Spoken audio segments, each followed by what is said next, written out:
Hello Ritu అనుకున్నారా? నేనే. So మజాకా sets లో ఎలా ఉంటారు ఏంటి ఆర్టిస్టులు అందరూ ఎలా జరుగుతుంది షూటింగ్ అని చెప్పేసి సెట్ కి వచ్చాను అనమాట సరదాగా. సో రీతు గారు చూస్తే షార్ట్ లో ఉన్నారు. సరదాగా క్యారవెన్ చూద్దాము.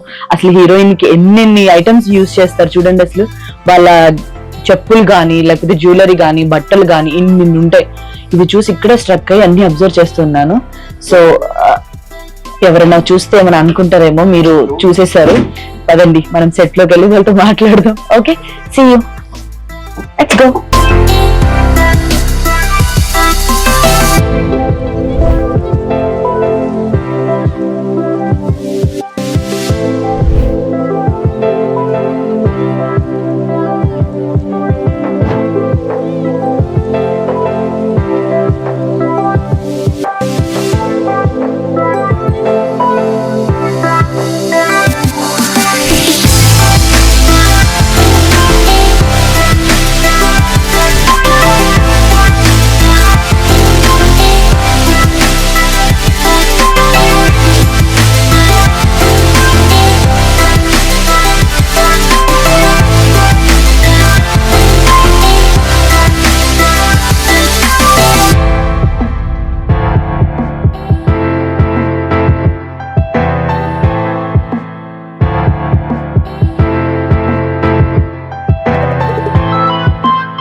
నేను ఒకే ఒక రోజు వర్క్ చేసా ఈ సినిమాలో, బట్ ఇదంతా నా ఫ్యామిలీ లాగా అయిపోయింది. ఎక్కువ ఓన్ చేసేసుకుంటున్నాను.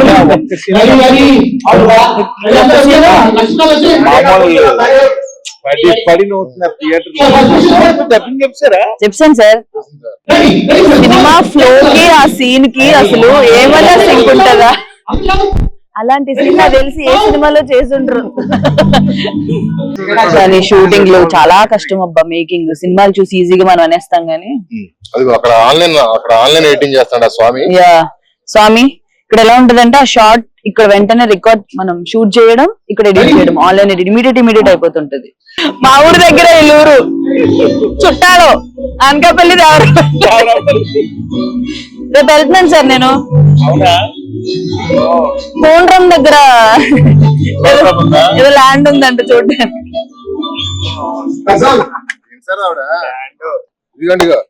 కారు వెళ్తుంటారు కదా, మనం ఎప్పుడో మంచి ప్లేస్ ఇక్కడ పోసుకుందాం అనిపిస్తుంది. ఆవిడ వెళ్తూ మంచి ప్లేస్ చూసి కొందాం అనిపిస్తుంటారు. లేదండి, బేసిక్ గా ల్యాండ్ మీద ఇన్వెస్ట్ చేయడం మంచిది.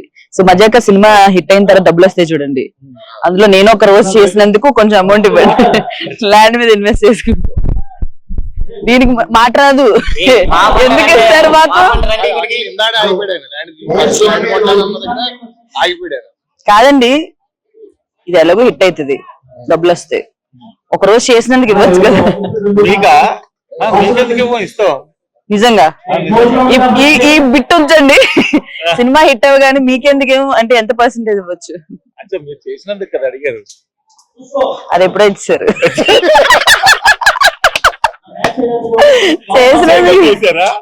లేదు, చేసాక ఇచ్చారులేండి. ముందు ఎందుకు ఇస్తారు నాకు? నేనేమన్నా సూపర్ స్టార్ నా? స్టూడియోలో కూర్చుంది సార్, పేమెంట్ ఇంకా పడలేదు అంది. అది వేసామమ్మా డిపాజిట్ అవ్వలేదంటే ఇలా ఫోన్ పట్టు కూర్చుంది. క్రెడిట్ అనగానే రెడీ. మర్చిపోయా, డబ్బింగ్ అమౌంట్ ఇవ్వలేదండి. డబ్బింగ్ కి కార్ లో వచ్చింది, కార్ కి నుంచి ఇవ్వలేదు. కానీ డబ్బింగ్ చెప్పినప్పుడు కూడా ఎంజాయ్ చేసేది తెలుసా నేను సీన్ ని. మామూలుగా షూట్ లో మనం అందరూ ఉంటారు కదా, ఫుల్ నవ్వుకుంటాం. నేను ఒక్కదాన్ని చెప్తూ అండ్ వీళ్ళిద్దరు కాంబినేషన్ మీకు తెలిసే ఉంటది. మామూలుగానే సినిమాలో ఫన్ ఉంటది, బట్ ఈ సినిమానే ఫన్ మొత్తం. సో ఇంకెలా ఉంటుందో. సీట్లు వేస్తాయండి, చూసారా? సీట్లు వేస్తే డైలాగ్ చెప్పడానికి కూడా లేగట్లేదు సార్. ఇంత పెద్ద మూమెంట్ కానీ ఈయన చేసిన మూమెంట్స్ ని మనం ఒక మాస్టర్ వాడుకోవాలి. ఎందుకంటే ఇటు కాలు ఊపడం అనేది, ఇలా అనేది, ఇది ఒక స్టెప్. నిజంగా ఇవన్నీ ఈజీగా రావు, ఓన్లీ త్రినాథ్ గారికి మాత్రమే వస్తాయి. మీ స్పీచ్లు అలా ఇస్తారు? ఎలా ప్రిపేర్ అవుతారా ముందే? ప్రిపేర్ అవ్వచ్చు కదా.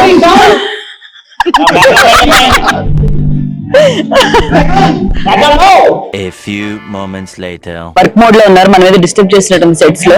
సో పక్కకి వెళ్ళి రైటర్ గారిని డైరెక్టర్ గారిని కొన్ని క్వశ్చన్లు అడుగుదాం. Let's follow.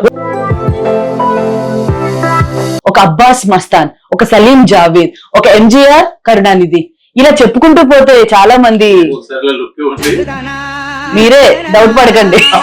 సరే మనం మజాగా గురించి మాట్లాడదాం. అసలు అంశు గారిని మళ్ళీ రీఎంట్రీ తీసుకుందాం అని ఎందుకు అనుకున్నారు? ఫస్ట్ నాకు అది బికాజ్ నాకు వన్ డే లోనే ఆవిడ చాలా క్లోజ్ అయిపోయి మళ్ళీ బ్యాక్ వచ్చారనే హ్యాపీనెస్ చాలా ఎక్కువ ఉంది. అందుకే ఫస్ట్ క్వశ్చన్ అంశు అడిగారా? అంశు గారి గురించి తెలుసుకోవాలండి. ఫస్ట్ ఎలా అప్రోచ్ అయ్యారు, ఆవిడ రోల్ ఎలా ఉంటది, ఆవిడ జర్నీ ఎలా ఉంది ఈ సినిమాలో, అవన్నీ నాకు చెప్పండి. అంశు గారి రోల్ ఎలా ఉంటుందో ప్రసన్న గారు చెప్తారు, అప్రోచ్ నేను చెప్తాను. ప్రాపర్ గా అంటే హీరోయిన్ ఉండాలి రావు రమేష్ గారి కాంబినేషన్, బట్ హీరోయిన్ లా ఉండాలి. అంటే రావు రమేష్ గారి ఈ అమ్మాయిని పడేయడం జన్మకు అవుతుందా అన్న ఫీలింగ్ చూసే వాళ్ళకు ఉంటే కథలో కూడా ఒక ఇంట్రెస్ట్ ఉంటది.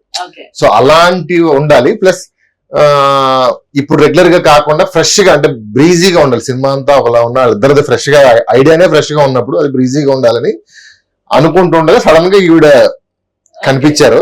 అది ఎలా కనిపించారు ఏంటి ఆయన చెప్తారు కానీ కనిపించారు. యాక్చువల్ గా ఏంటంటే మేము ఏమనుకున్నాం అంటే ఒకసారి పాతప్పుడు సూపర్ పాపులారిటీ ఉన్న హీరోయిన్లు ఉన్న వాళ్ళు మళ్ళీ చాలా నాళ్ళ తర్వాత చేయకుండా ఉంటారు కదా, అలాంటి వాళ్ళు ఎవరున్నారని లిస్ట్ అవుట్ చేస్తాం. లిస్ట్ అవుట్ చేస్తే ఈమె పేరు, ఈమె ఎక్కడుంటారో తెలీదు, ఏం తెలీదు. సో ఎక్కడుంటారో ఏంటో తెలీదు. సరే ఒకసారి ఈమెను కనుక్కుందాం. నేను మన్మధుడు సినిమాలో బాగా ఫేమస్ కదా, పాడ్కాస్ట్ లో సడన్ గా పాడ్కాస్ట్ లో కనపడిందండి. అలా రాత్రి కూడా ఇలా చూస్తుంటే లేచి ఉలిక్కి కూడా లేచా నేనైతే. అసలు ఈవిడ మర్చిపోయాం.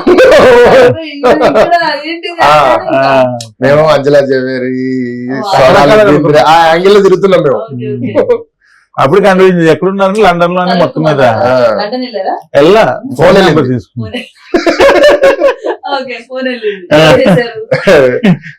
ఫస్ట్ ప్రొడ్యూసర్ గారు చేశారు. మాట్లాడిన తర్వాత వీడియో కాల్ లో కూర్చోబెట్టి కథ చెప్పాం. ఆవిడ కథ చెప్తున్నప్పుడు సగం కథ అయిన తర్వాత ఉండుండి చేతులు వెళ్ళాలంటుంది, ఉండుండి చేతులు వెళ్ళాలంటుంది. ఈవిడేంటి కింద ఎవడుకొని నొట్టేస్తుంది, కథ ఎక్కడ ఏంటి అర్థం అవ్వట్లేదు నాకు. కాసేపు అయ్యాక చెప్పింది ఏంటంటే ముందు అంటే కథ బాగుంది, మా అయితే హాఫ్ అన్ అవర్ చెప్తారు, నాకు అంతకంటే ఏం చెప్తారన్న ఫీలింగ్ లో వెళ్ళి వాళ్ళ ఫ్యామిలీని ఎక్కడ పికప్ చేసుకోవాలి. వాళ్ళ కాలేజ్ లో ప్రిన్సిపల్ వాళ్ళకి చెప్పేసిందంట నేను రావట్లేదు, వాళ్ళని అక్కడే కూర్చోబెట్టని చేరలేదు. ఎంత టైం అవుతుందో కూడా నేను చెప్పలేదు.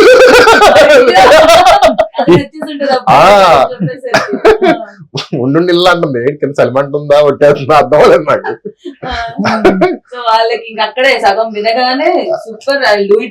ఆవిడకి డెఫినెట్ గా అంటే ఈ తర్వాత ఎన్ని సినిమాలు చేసినా కూడా ఇది మాత్రం నిలబడిపోద్ది లైఫ్ టైం. వాళ్ళ పిల్లలకు గానీ నెక్స్ట్ జనరేషన్ కూడా ఆ సినిమా చేశానని చెప్పుకునే. ఇంకోటి మళ్ళీ ఇన్ని సంవత్సరాల తర్వాత మళ్ళీ వచ్చి సినిమా చేసి ది బెస్ట్ ఫిల్మ్ తో మళ్ళీ ఈ సినిమాతో అదైతే ఎక్స్పెక్ట్ చేయగలం. మీ ఇద్దరు కాంబినేషన్ వస్తున్న సినిమా అంటే ఆబ్వియస్ గా ద బెస్ట్ ఉంటది. అందులో అంశు గారు జాయిన్ అయ్యి చేయడం అనేది ఇంకా సూపర్. అదే మీరు జాయిన్ అయ్యి ఒక క్యారెక్టర్ చెప్పేసి ఇంకా సూపర్ సూపర్. అది మాకు ఇంకా నమ్మకాలు పెరిగిపోయాయి. మా మజా నన్ను ఎక్కడ మర్చిపోకుండా అక్కడెక్కడ వెళ్ళి నేను చేయడం నాకు హ్యాపీగా అనిపించింది మీ కాంబినేషన్ మూవీలో. And waiting for that like cinema చూడాలని చాలా వెయిట్ చేస్తున్నా. చూద్దాం. నెక్స్ట్ సందీప్ కిషన్ గారు, రావు రమేష్ గారు, ఫాదర్ అండ్ సన్, వీళ్ళ కోసం రాసుకున్నారు అవి స్టోరీ. ఈయనైతే రావు రమేష్ గారిని మైండ్ లో పెట్టుకునే నేను రాసినప్పటి నుంచి ఎప్పుడు నాకు అంటే కథ ఇప్పుడు కాదు, మేము ధమాకా చేస్తున్నప్పుడే పూర్తిగా కాకపోయినా లైట్ గా లైన్ గా తెలుసు. అప్పటి నుంచి రావు రమేష్ గారు అని అనేవారు. ఈయన ఫస్ట్ నుంచి ఆయన అనేవారు, అనుకోకుండా ఆయనే అందులో పడడం జరిగింది. ప్రాపర్ యాక్టర్ అండి, మీ యాక్టింగ్ క్రాఫ్ట్ తెలిసిన యాక్టర్. ఇక్కడ ఏ క్యారెక్టర్ కి ఎంత వరకు ఏం చేయాలి, మాడ్యులేషన్స్ ఎలా ఇవ్వాలి, everything top notches. Next level అండి. And I can see that fun అనగానే ఆయన యాంగిల్ నుంచి ఎలా వస్తారో అర్థమవుతుంది. ఆయనతో వర్క్ చేశాను. యాక్చువల్ గా ఈ సినిమా అనుకున్నప్పుడు అందరూ ఫాదర్ సన్ కదా, ఆల్రెడీ హీరోగా చేసిన వాళ్ళు కొంతమంది పెడదాం ఇది అంటే నేను అన్నాను వాళ్ళు ఇంతకు ముందు చేసింది. ఎనీ గివెన్ హీరో ఇంతకు ముందు హీరోగా చేసిన వాళ్ళు ఎవరైనా చేసింది. అది ఈయన ఆ పనులు చేస్తుంటే అది ఫ్రెష్ గా ఉంటది, చూసేవాళ్ళు అది ఉంటది ఈయన ఎప్పుడు ఒక పెద్ద తరహాలో లేక విలనో లేకపోతే ఇవి చేస్తారు కానీ ఈ యాంగిల్ లో ఎక్కువ ఎక్కడ చేయలేదు. కనబడలేదు. ఇది మార్నింగ్ వచ్చి ఉంటే మీకు తెలిసి ఉండేది ఒక 50 మంది డాన్సర్లతో ఆయన డాన్స్ బిట్లు వేస్తున్నారు. రావు రమేష్ గారు చూడలేదు నువ్వు Miss అయిన అయితేనే అసలు లేదు. చూస్తున్నప్పుడు మేమే విపరీతంగా పక్క వస్తుంది మాకు. ఇంక వెనకాల 50 మంది డాన్సర్లు. ఫేస్ ఎక్స్ప్రెషన్ తో నవ్వు వస్తుంది. మామూలుగా ఏదైనా పని ఇది. స్టెప్స్ చేసినప్పుడు ఆయన చూడాలి, నేను ఊహించుకుంటున్నాను. ఆయన షార్ట్ చేసి రావడం పక్కన కుర్చేసి కూర్చుని సార్ మిగతా అన్ని సినిమాల్లో నా కొడుకుని ఏమేం చేయొద్దని అవన్నీ చేస్తున్నారు సార్. రోజు అదే మాట ఆయన రోజు. Super super. కొత్త రావు రమేష్ గారిని చూడబోతున్నాం మనం ఈ సినిమాతో. అండ్ సందీప్ గారు అంటే సందీప్ గారి నుంచి నేను మేము వేసుకొచ్చాం సినిమా చేసినప్పటి నుంచి నాతో చెయ్యాలని ఇంట్రెస్ట్. మీరు వయసుకు వచ్చినప్పటి నుంచి చూసారా? మేము వేసుకొచ్చాం నా ఫస్ట్ ఫిల్మ్. సో ఆ మూవీ నుంచి ఆయన ఎప్పుడు నుంచి interest. సందీప్ గారు అప్పటి నుంచి కరెక్ట్ గా చెప్పాలంటే తినాలి గారు ఒక చిన్న సైజ్ ఫ్యాన్ ఆయన. తినాలి గారితో సినిమా చేయాలని ఆయనకి అన్ని మీతో చేయాలనుకున్న వాళ్ళు చేయడం అండ్ మీరు ఎవరితో వర్క్ చేయాలనుకున్నారో వాళ్ళందరూ కాంబినేషన్ లో చేయడం డెఫినెట్ గా ఒక గుడ్ ప్రొడక్ట్ అనేది వస్తుంది. ఆ హెల్దీ అవునవును. ఎందుకంటే అందరం కలిసి ఇంట్రెస్ట్ పెట్టి సినిమా చేసుకుంటే అది డెఫినెట్ గా హిట్ అవుతుంది. పాజిటివిటీ అనేది కనిపిస్తుంది ప్రతి దీంట్లో కూడా. అలానే అనిపిస్తుంది నాకు కూడా. సో నెక్స్ట్ రీతు గారు. రీతు ఏంటంటే ఈ సినిమాలో 2 ఇంపార్టెంట్ క్యారెక్టర్స్ అంటే లేడీ క్యారెక్టర్స్, అంశు గారు, రీతు గారు. వీళ్ళిద్దరి మధ్య ఒక భయంకరమైన వార్ జరుగుతూ ఉంటది. ఓహో. సో వార్ అంటేనే ఇద్దరు సరి అయిన కింగ్ లో లేకపోతే సరి అయిన ప్రిన్సెస్ లో ఉండాలిగా. సో అలాంటి ఫైట్ చేసే ఇది ఉండే అమ్మాయి ఎవరిలో కనిపిస్తుంది. చాలా ఇన్నోసెన్స్ అది ఉండొద్దు. ఇలా అనుకుంటున్నప్పుడు సాఫ్ట్ గా రీతు యాటిట్యూడ్ బాగా చేస్తుంది. బాగా యాటిట్యూడ్ పెళ్లి చూపుల్లో గానీ అట్లలో గానీ అప్పుడు ఎవరిని ఎక్కడ పెట్టాలి అక్కడ పెట్టే పనులు బాగా చేస్తుంది.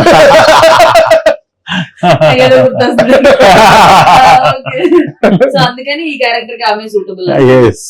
సందీప్ గారు అసలు చాలా చేంజ్ అయ్యారు కదా పర్సనాలిటీ గానీ ఎవ్రీథింగ్. భలే కనిపిస్తున్నారు. నాకు ఈ మధ్యలో ఒక అమ్మాయి సందీప్ తో చెప్దాం అనుకున్నాం కుదరలేదు. ఒక అమ్మాయి ఎవరో నాకు ఇన్స్టాగ్రామ్ లో మెసేజ్ చేసి నేను సందీప్ ఫ్యాన్ అండి అని. ఓకే అది ఇదని మాట్లాడుతూ ఒక రోజు సినిమాలో జూనియర్ ఆర్టిస్ట్ వచ్చేసింది ఓన్లీ సందీప్ ని చూడడానికి. అదైపోయిందా నువ్వు అంటే సార్ నేను సందీప్ చూడడానికి వచ్చాను.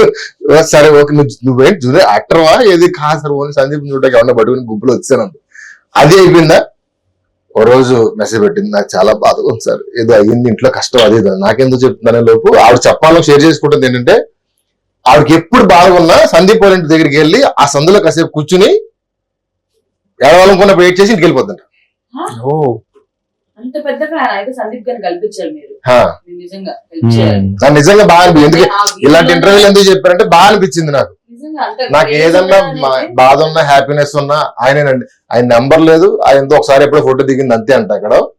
బట్ ఏదున్నా బాధ ఉన్నా ఏదొచ్చినా ఇంటికి వెళ్ళి ఇంటి బయట కూర్చుంటదండి.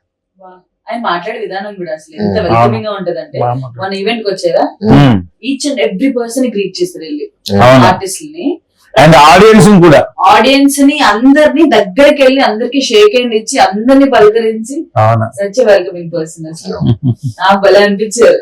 ఎన్ని డేస్ అయింది సార్ షూట్ మొత్తం? ఇప్పటికి కరెక్ట్ గా ఈరోజు 60th డే. 60 రోజులు. 60 రోజులు ఆల్మోస్ట్ అయిపోయింది కదా. ఆల్మోస్ట్ అయిపోయింది. ఒక సాంగ్ ప్లాన్స్ ఫాస్ట్ తీసారండి. ఫాస్ట్ గా తీయమన్నారండి. సో 60 రోజులు అంటే వెరీ ఫాస్ట్ అసలు. ఆయన ఎప్పుడంతే మా సినిమాలు నేను లోకల్ 60 days 62 days అలగురు 56 days ధమాకా 70 days ధమాకా 70 అది కూడా యాక్షన్ ఉంది కాబట్టి యాక్షన్ ఫైట్ లో. సో ఇంకా మజాకా నుంచి పాటలు ఫైట్లు. Actually Leon James extraordinary music ఇచ్చాడు. సాంగ్స్ అన్ని కూడా చాలా మంచి సాంగ్ వింటున్నావు కదా. ఇంకో సాంగ్ కూడా రిలీజ్ చేశారు ఒకటి ఆల్రెడీ స్టెప్ కూడా బాగుంది. సూపర్ సాంగ్స్ ఇంకా దేనికి తగ్గకుండా అసలు 60 days లో మీరు సినిమా కంప్లీట్ చేయడం అనేది నాకు షాకింగ్ ఉంది. బేసిక్ ఫైనల్ గా మన సినిమాకి హెడ్ మీ అందరికి హెడ్ ప్రొడ్యూసర్ గారి గురించి ఓ మాట్లాడుతున్నాం. సో ప్రొడ్యూసర్ గారు మీకు స్టోరీ చెప్పగానే ఇమీడియట్ గా ఓకే అన్నారా, లేకపోతే ఏంటి, ఎలా కొంచెం ఒప్పుకున్నారు? టైం తీసుకున్నాడు నవ్వడానికి, తర్వాత ఓకే చెప్పాడు. Obvious బట్ గా. ఆయన చాలా ఇష్టపడి చేస్తున్నాడు ఇష్టపడి. సినిమా. అవునా? Super. సినిమా మాత్రం చాలా ఇష్టపడి చేస్తున్నారు. Crazy.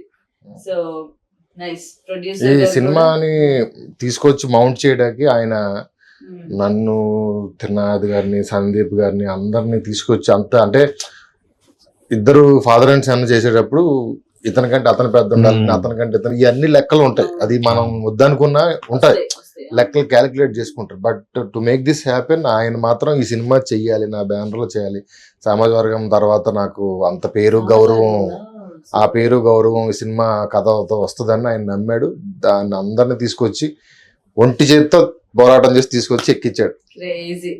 నేనైతే ఈగర్లీ వెయిటింగ్, ఆడియన్స్ కూడా టీజర్ కూడా అదిరిపోయితే సినిమాకి ఏమేం ఫన్ కావాలి, ఎక్కడెక్కడ ఏం క్రియేట్ చేయాలనే దాంట్లో బాగా వర్క్ చేసి క్రియేట్ చేసుకున్నారు. అవును. థ్యాంక్ గాడ్, ఆడియన్స్ మరొక ఎంటర్టైనింగ్ హిట్ అనేది వచ్చేస్తుంది. సో సినిమా అయితే థియేటర్స్ లోనే చూడండి. February 26th కి శివరాత్రి స్పెషల్ గా వచ్చేస్తుంది. ఫుల్ ఆన్ ఎంటర్టైన్మెంట్, తప్పకుండా చూడండి, ఓన్లీ ఆన్ థియేటర్స్.